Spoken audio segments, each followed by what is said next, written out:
In the world's most scenic coastal playgrounds, danger often lurks just below the surface. From crystal-clear shallows to open ocean drop-offs, sharks strike with breathtaking speed and precision. One moment it's calm, then the water turns red. Whether you're swimming, surfing, or sailing, the ocean's apex predators follow no rules. Their attacks are sudden, brutal, and unforgettable.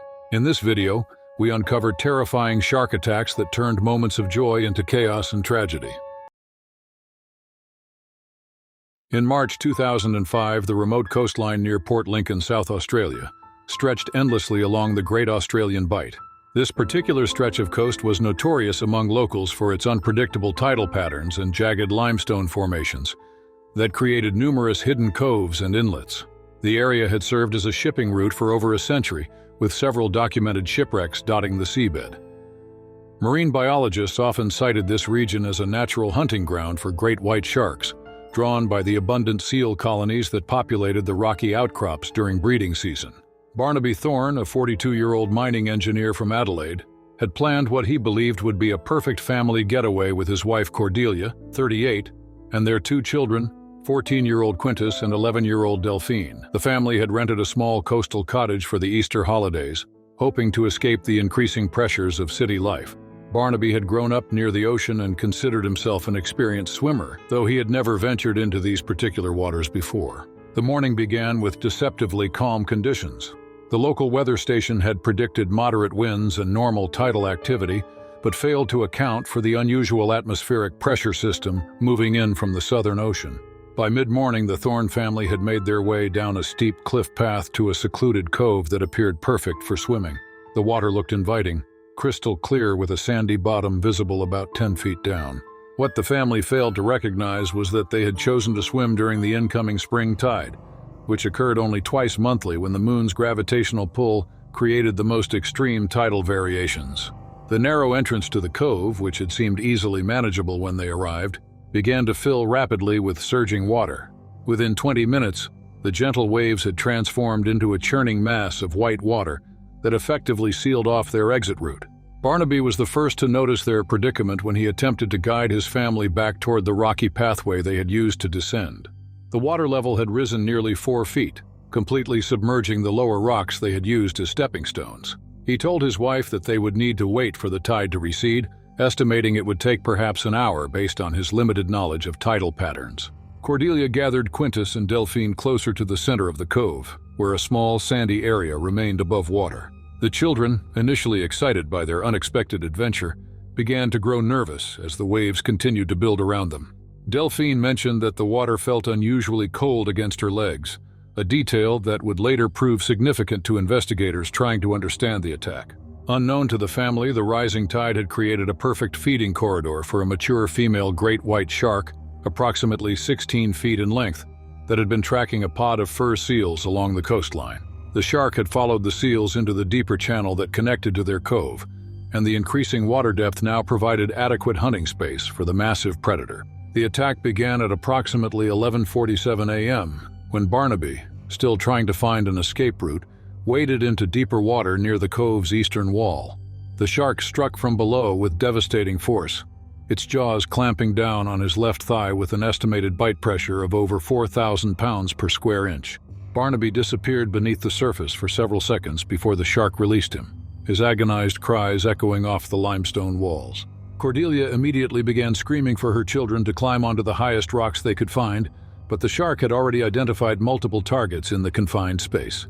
Within 60 seconds of the first attack, the predator struck again, this time targeting Quintus, who had been attempting to help his injured father. The teenager was pulled under completely, and when he surfaced moments later, massive trauma to his torso made it clear that his injuries were fatal. The confined nature of the cove worked against any possibility of escape. Delphine, terrified and trapped on a small rocky ledge, watched as the shark continued its relentless assault. Cordelia, in a desperate attempt to distract the predator from her remaining child, entered the water herself, but this only provided the shark with another target. The attack on her was swift and decisive. The final assault came when Delphine, overcome by panic and grief, lost her footing on the wet rocks and fell into the bloodied water. The shark, now in a feeding frenzy state triggered by the previous attacks, struck immediately. At 11:52 a.m., a surf life-saving patrol conducting routine coastal surveillance spotted the commotion in the cove from their helicopter. The crew later reported seeing massive amounts of blood in the water and what appeared to be a large shark moving between the rocks. By the time rescue boats managed to navigate the treacherous entrance, all 4 family members had succumbed to their injuries. The entire attack sequence had lasted less than 3 minutes, demonstrating the terrifying efficiency of an apex predator in an ideal hunting environment. The combination of geographic isolation, tidal entrapment, and the presence of an actively hunting great white had created a perfect storm of circumstances that ended in complete tragedy. The incident led to significant changes in coastal safety protocols throughout South Australia, including improved warning systems about tidal conditions and restricted access to certain high-risk coves during peak shark activity periods. In February 2019, the pristine waters surrounding the Maldives archipelago continued to attract thousands of water sports enthusiasts from around the world. The region's consistent trade winds and crystal-clear lagoons have established it as a premier destination for kitesurfing, with several international competitions held annually in these waters. The area's unique geography, featuring extensive coral reef systems and shallow sandy flats, created ideal conditions for both beginners and experienced riders. However, these same reef systems also provided perfect hunting grounds for various shark species, including the relatively aggressive blacktip reef sharks that patrolled the shallow waters in search of small fish and crustaceans. Lila Marchetti, a 29-year-old professional photographer from Milan, had arrived at the resort 3 days earlier with plans to document extreme water sports for an upcoming magazine feature. An accomplished kite surfer herself, she had spent the previous 2 days exploring different sections of the lagoon, mapping out the best locations for both riding and photography. Her experience in similar tropical environments had made her confident about the local conditions, though she had limited knowledge of the marine life that inhabited these particular waters. The morning began with perfect conditions for her planned photo session. The northeast monsoon had settled into a steady 15-knot pattern, creating consistent wind that would allow for extended riding sessions. Lila had positioned herself near a shallow reef section approximately 2 kilometers from the main resort, where the turquoise water transitioned from sandy bottom to coral formations. The area appeared ideal for the dynamic shots she needed, with excellent visibility extending down to the reef structure about 12 feet below. What Lila had not considered was that her chosen location coincided with the daily feeding pattern of a small population of blacktip reef sharks that use this particular reef system as their primary hunting territory. These sharks, typically measuring 4 to 6 feet in length, were known for their aggressive feeding behavior when pursuing schools of small fish that sought shelter among the coral formations. As Lila prepared for her 3rd riding session of the morning, she noticed increased fish activity around her kite's entry point into the water. Schools of small reef fish were moving erratically near the surface, a behavior pattern that often indicated the presence of predators below. However, focused on capturing the perfect sequence of photographs, she failed to recognize this warning sign. The attack occurred at approximately 10:30 a.m., as Lila attempted to launch from the water's surface following a complex maneuver that had brought her kite down momentarily. As she stood in the chest-deep water, preparing to relaunch her equipment, a 4-foot blacktip reef shark approached from the coral formation directly below her position. The shark struck without warning, its jaws clamping down on Lila's left calf with surprising force for an animal of its size. The sudden, sharp pain immediately threw her off balance, causing her to lose control of her kite and fall sideways into the churning water. The shark maintained its grip, shaking its head violently in an attempt to secure its hold on what it perceived as prey. Lila later reported that her initial reaction was complete disbelief rather than panic. The attack had happened so quickly that her mind struggled to process the situation. However, the increasing pain and the sight of blood clouding the water around her leg quickly brought the reality of her situation into sharp focus. The shark's grip lasted approximately 15 seconds before it released her and disappeared back toward the reef. During this time, Lila had managed to kick frantically with her free leg while simultaneously trying to maintain her position near her kite equipment, which represented her only means of returning to shore. Several resort guests who had been observing her kite surfing session from the beach immediately recognized that something had gone wrong when they saw her struggling in the water.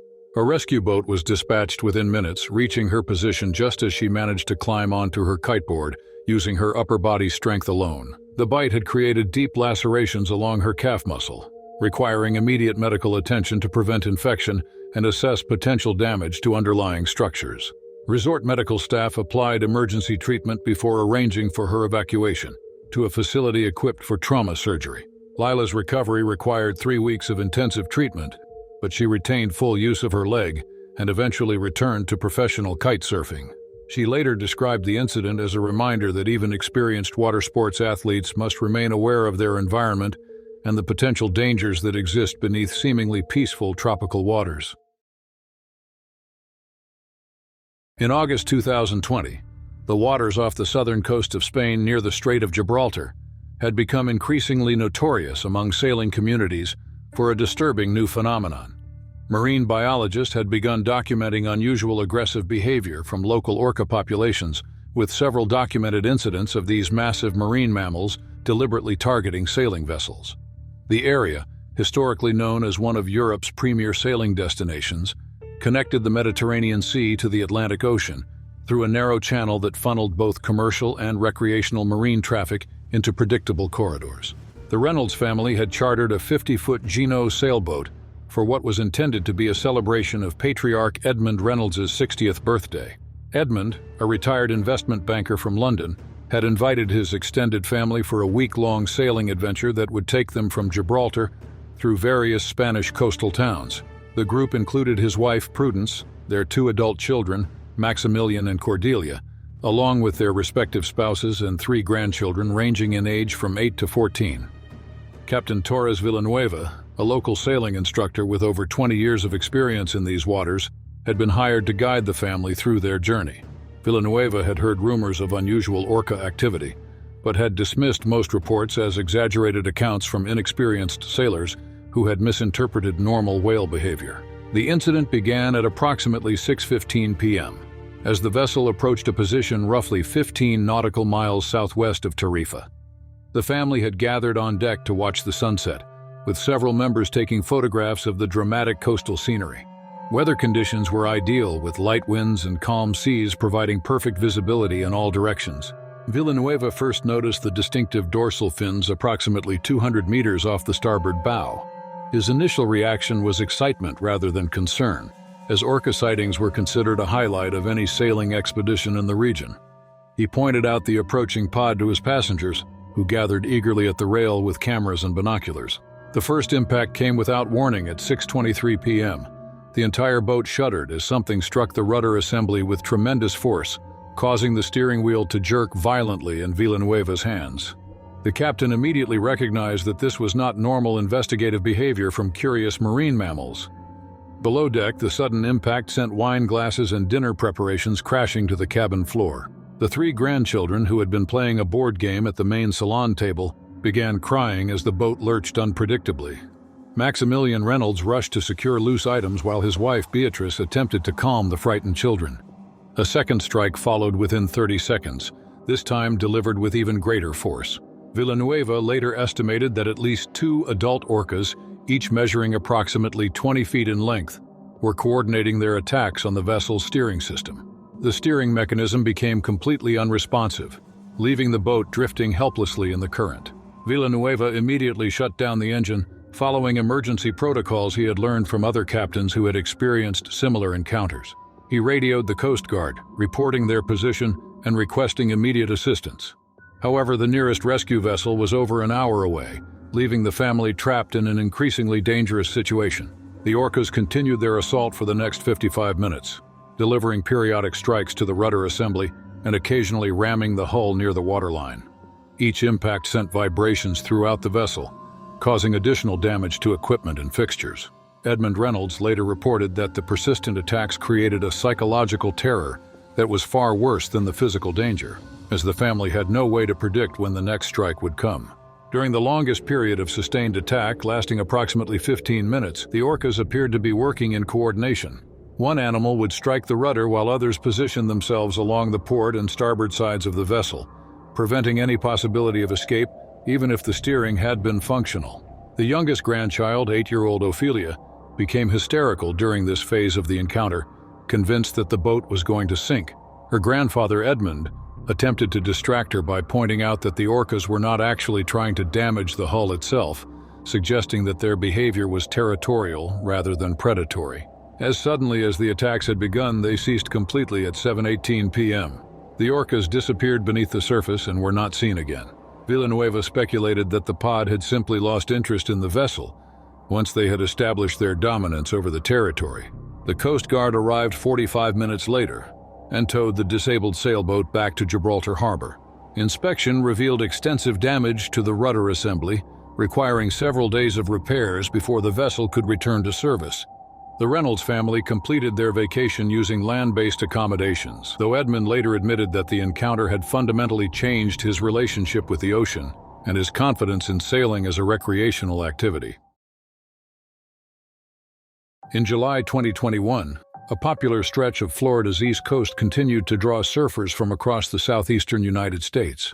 Known for its consistent summer swells, thanks to offshore tropical weather systems, the area offered ideal conditions for both seasoned wave riders and first-time learners. Local surf instructors took full advantage of the mild, beginner-friendly waves, running lessons year-round.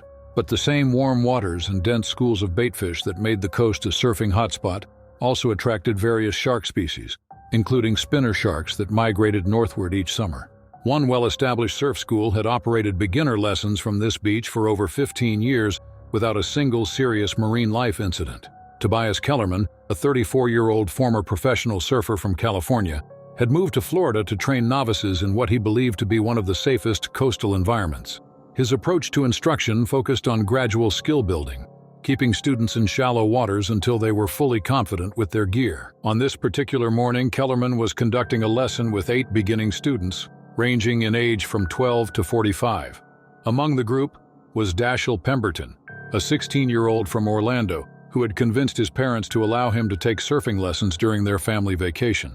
Dashiell had limited swimming experience and had never been in ocean water deeper than his waist, making him particularly nervous about the entire experience. The lesson began in textbook fashion, with students practicing paddle techniques and board positioning in waist-deep water approximately 50 yards from shore. Conditions were ideal, with gentle 2-foot waves and excellent visibility extending down to the sandy bottom. Kellerman had positioned himself in slightly deeper water, demonstrating proper techniques while maintaining visual contact with all his students. What neither Kellerman nor his students realized was that a school of Spanish mackerel had moved into the area during the early morning hours, attracted by smaller baitfish that gathered near the beach's fishing pier located about 300 yards to the south. This concentration of prey had drawn several spinner sharks, typically measuring 4 to 6 feet in length, into the shallow waters where the surf lesson was taking place. The incident occurred at approximately 10:45 a.m. as Dashiell attempted to practice the paddling motion that Kellerman had just demonstrated. His technique was awkward and inefficient, creating excessive splashing and erratic movements that would prove to be a critical factor in what followed.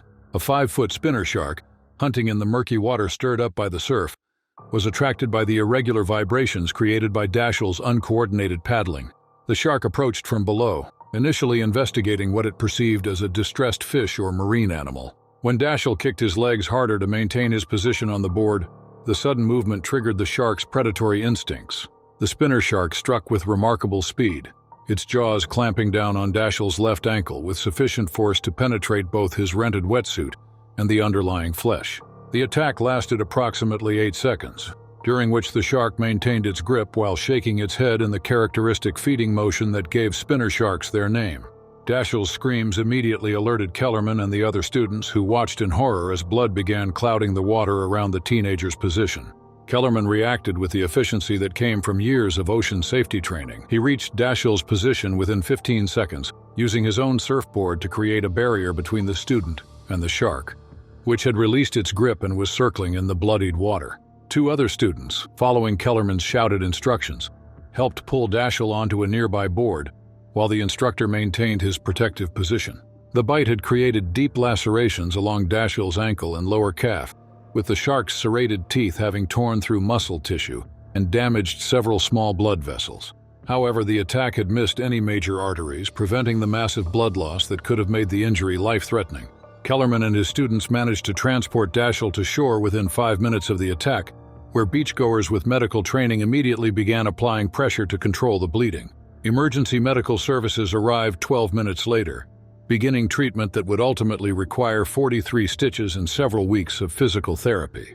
The spinner shark disappeared into deeper water immediately after releasing Daschle, likely deterred by the increased human activity and noise in the area. Kellerman later speculated that the shark had been as surprised by the encounter as his student, having expected to find a wounded fish rather than a human being. Daschle's recovery was complicated more by psychological trauma than physical injury. He developed a severe phobia of ocean water that persisted for over 2 years, requiring professional counseling to address. His parents later sued the surf school, claiming inadequate safety protocols, though the case was eventually settled out of court. The incident prompted the surf school to implement new safety measures, including regular water quality monitoring and mandatory safety briefings about local marine life. In September 2018, the waters off the Louisiana coast represented one of the most challenging diving environments in the Gulf of Mexico. The area's unique combination of freshwater discharge from America's largest river system and saltwater intrusion from the Gulf created a brackish environment that supported diverse marine ecosystems. However, the same conditions that made the region ecologically significant also created consistently poor visibility and unpredictable currents that challenged even experienced commercial divers. The United States Coast Guard maintained several navigation buoy stations throughout this sector, requiring regular underwater inspections to ensure proper anchoring and structural integrity. These routine maintenance dives were typically conducted by 2-person teams using standard commercial diving equipment, with surface support provided by a dedicated Coast Guard patrol vessel. The challenging conditions in this area meant that dive operations were scheduled only during optimal weather windows, when wave action was minimal and currents were predictable. The Delta 7 buoy station had been experiencing intermittent signal transmission problems over the previous 6 weeks, prompting concerns that the anchor system might have shifted due to recent storm activity in the Gulf. Hurricane Florence had passed through the region 2 months earlier, generating sustained winds of over 80 miles per hour and creating wave heights that exceeded 15 feet for nearly 48 hours. Post-storm inspections of similar installations had revealed anchor chain damage and displacement issues that required immediate attention to maintain navigation safety for commercial shipping traffic. Petty Officer First Class Augustus Blackwood and Petty Officer Second Class Meridian Cross had been assigned to inspect buoy station Delta 7, located approximately 12 miles southeast of Venice, Louisiana. Both divers possessed extensive experience in similar environments, with Blackwood having completed over 300 commercial dives during his 8-year Coast Guard career. Cross, though less experienced with only 150 logged dives, had established a reputation for thoroughness and technical precision that made him an ideal partner for complex inspection missions. The dive team had spent the previous evening reviewing underwater blueprints of the buoy's anchor system and planning their inspection sequence to maximize efficiency in the limited visibility conditions they expected to encounter. Their support vessel, Coast Guard cutter Pelican Bay, had arrived at the inspection site at 8 a.m. to begin pre-dive safety checks and equipment preparation. Weather conditions were acceptable, with winds at 12 knots from the southeast and wave heights averaging 2 to 3 feet, well within acceptable parameters for commercial diving operations. Blackwood and Cross completed their pre-dive safety briefing at 11 a.m., reviewing emergency ascent procedures and establishing communication protocols with their surface support team. The dive plan called for a maximum bottom time of 25 minutes at 35 feet depth, well within no decompression limits, but allowing sufficient time to complete a thorough inspection of the anchor chain, concrete sinker block, and buoy attachment hardware. The inspection began according to standard protocols at 11:30 a.m., with both divers descending along the buoy's anchor chain to examine the concrete sinker block positioned on the muddy bottom 35 feet below the surface. Visibility was limited to approximately 3 feet, typical for this location due to sediment suspension created by tidal action and river discharge. What the divers could not have anticipated was that their descent had placed them directly in the territory of a mature bull shark, estimated at 8 feet in length, that had been utilizing the buoy's anchor chain as a reference point for hunting in the murky water. Bull sharks were known to frequent this area due to their unique ability to tolerate the brackish conditions created by freshwater mixing with Gulf waters. Unlike most shark species that require fully marine environments, bull sharks possess specialized physiological adaptations that allow them to regulate salt concentration in their blood, making them equally comfortable in fresh, brackish, or salt water. The particular bull shark that had claimed this territory was a female that marine biologists would later estimate at approximately 15 years old, based on her size, and the extensive scarring visible along her dorsal surface. These scars, likely from encounters with boat propellers and fishing gear, indicated that she had survived numerous interactions with human activity and had developed aggressive behavioral patterns as a result. Local commercial fishermen had reported increased bull shark activity in the area over the previous month, though this information had not been communicated to Coast Guard diving operations. Blackwood was conducting his inspection of the anchor chain's lower section when the attack occurred. The bull shark struck from below with devastating force, its jaws clamping down on his right thigh just above the knee. The impact was so sudden and violent that Blackwood's regulator was nearly dislodged from his mouth, threatening to cut off his air supply in addition to the immediate trauma from the bite. Cross, positioned approximately 10 feet away, examining the concrete anchor block, immediately noticed the swirling cloud of blood and sediment that erupted around his partner's position. Through the murky water, he could make out the massive form of the bull shark as it maintained its grip on Blackwood's leg, shaking its head with the characteristic motion used to tear flesh from prey. Cross responded by swimming directly toward the shark, using his diving knife to strike at the animal's head and gills in an attempt to force it to release his partner. However, the bull shark's aggressive nature meant that rather than retreating, it released Blackwood only to turn its attention toward this new threat. The shark's second attack targeted Cross directly, ramming into his chest with sufficient force to knock him backward against the anchor chain. The impact damaged his buoyancy control device and created a rent in his diving suit that allowed cold water to flood into his thermal protection layer. Both divers immediately began their emergency ascent, following protocols designed to prevent decompression sickness while escaping immediate danger. However, the bull shark continued to pursue them during their ascent, circling aggressively and making repeated passes that prevented them from maintaining the slow, controlled ascent rate recommended for their depth and bottom time. Blackwood's leg injury was bleeding profusely, creating a blood trail that seemed to maintain the shark's interest even as they approached the surface. Cross later reported that the shark followed them to within 10 feet of the surface before finally disappearing back into the murky depths. The surface support team had been monitoring the divers' progress and immediately recognized the emergency situation when both men surfaced simultaneously, calling frantically for assistance. Blackwood was pulled from the water first, with crew members immediately applying pressure bandages to control the massive bleeding from his thigh wound. Medical examination revealed that the bull shark's bite had created deep lacerations through muscle tissue and had narrowly missed the femoral artery, which would have caused potentially fatal blood loss. Cross suffered less severe injuries, primarily consisting of bruising and minor lacerations from his contact with the anchor chain during the shark's ramming attack. Both divers were transported by helicopter to a trauma center in New Orleans, where Blackwood underwent emergency surgery to repair damaged muscle tissue and blood vessels. His recovery required 3 months of physical therapy, but he eventually returned to diving duties with some restrictions on deep-water operations. The incident prompted a review of Coast Guard diving safety protocols in areas known to support large shark populations, including the implementation of shark deterrent devices for divers working in high-risk environments. The review process involved collaboration with marine biologists, who provided a detailed analysis of bull shark behavior patterns and seasonal migration routes that affected Gulf Coast diving operations. Blackwood's medical recovery extended beyond the initial 3-month period, as psychological trauma from the encounter required additional counseling and gradual re-exposure therapy before he could return to diving duties. Cross experienced less severe psychological effects but reported persistent anxiety about low-visibility diving conditions that affected his performance for several months following the incident. The bull shark responsible for the attack was never located or identified, though increased monitoring of the Delta 7 buoy station revealed continued shark activity in the area.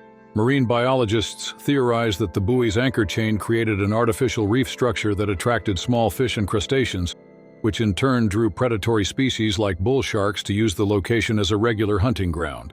The incident became a case study in Coast Guard training programs, emphasizing the importance of environmental awareness and emergency response procedures for diving operations in challenging marine environments. It also contributed to ongoing research into shark behavior in brackish water environments, providing valuable data for both military and civilian diving safety protocols. In April 2022, the waters surrounding Maui's northwestern coastline continued to attract yoga practitioners and meditation enthusiasts seeking the perfect combination of ocean serenity and spiritual practice. The area's consistent morning calm, created by the island's unique topography that blocked trade winds during early hours, provided ideal conditions for floating meditation sessions that had become increasingly popular among wellness tourists visiting Hawaii. Casey Winterborn, a 28-year-old yoga instructor from Portland, Oregon, had established a successful practice combining traditional yoga techniques with oceanic meditation experiences.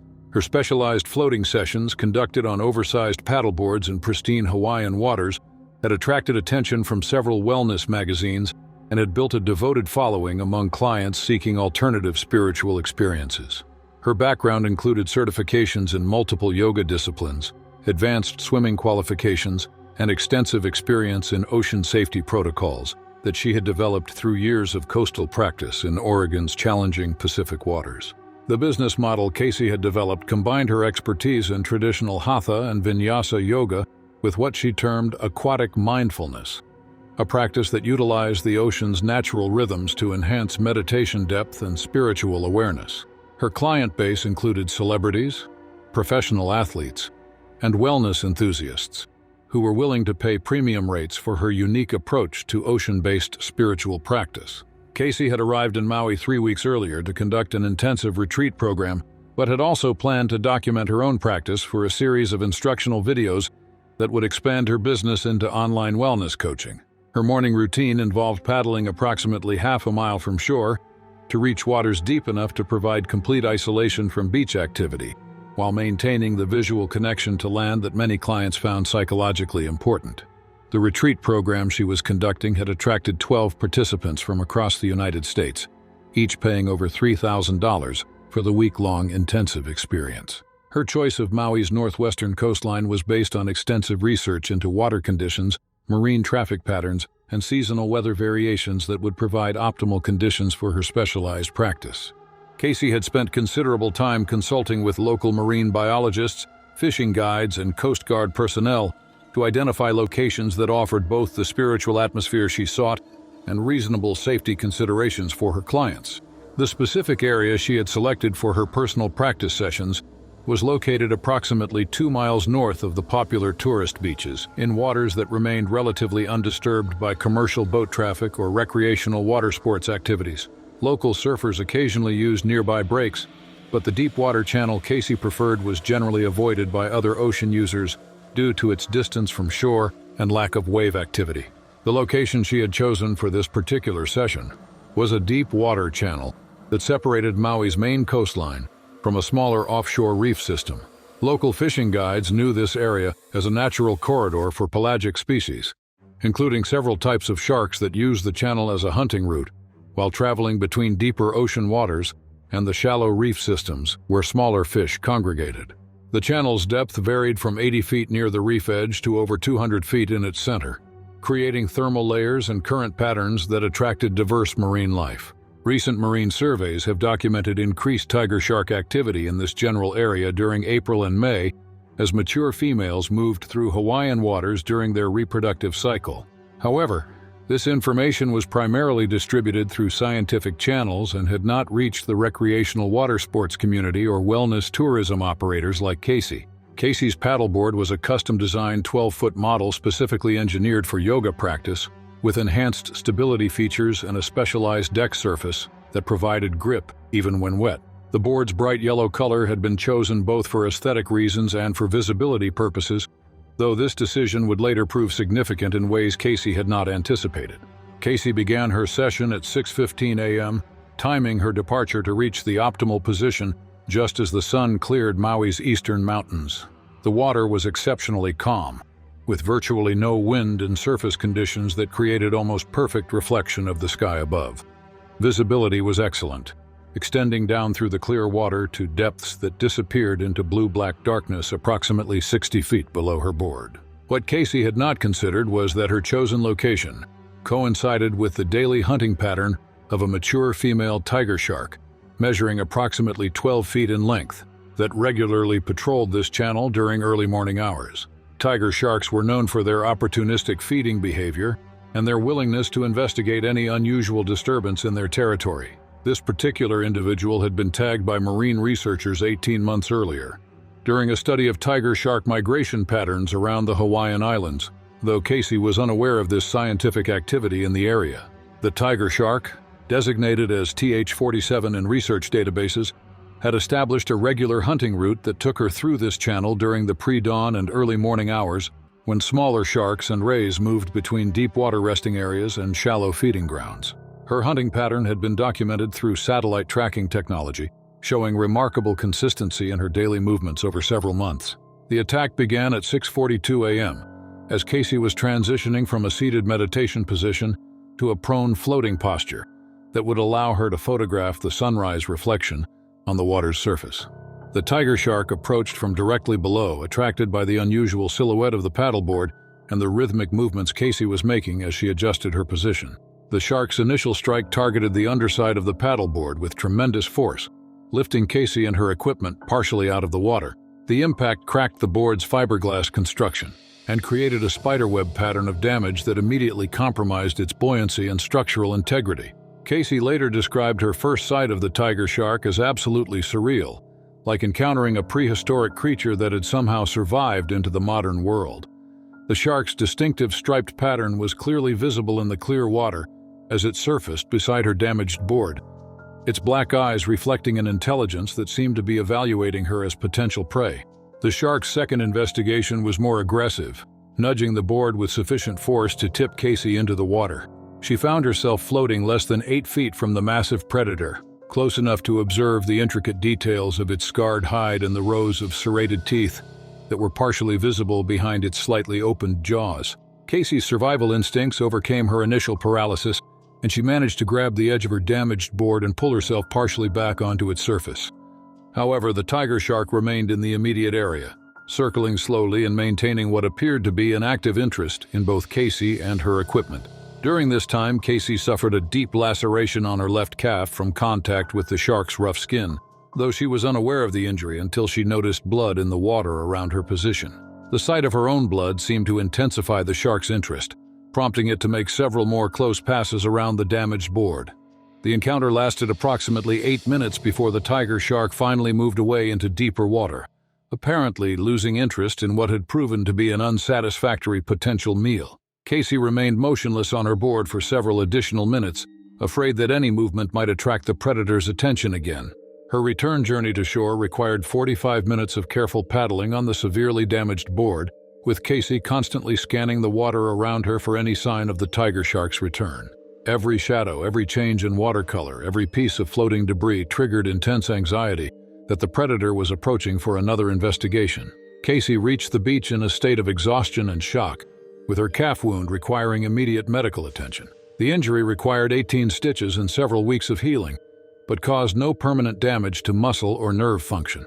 The experience fundamentally altered Casey's approach to ocean-based wellness practices, though she eventually returned to floating meditation sessions using modified safety protocols that included maintaining closer proximity to shore and conducting activities only during peak daylight hours when visibility was optimal.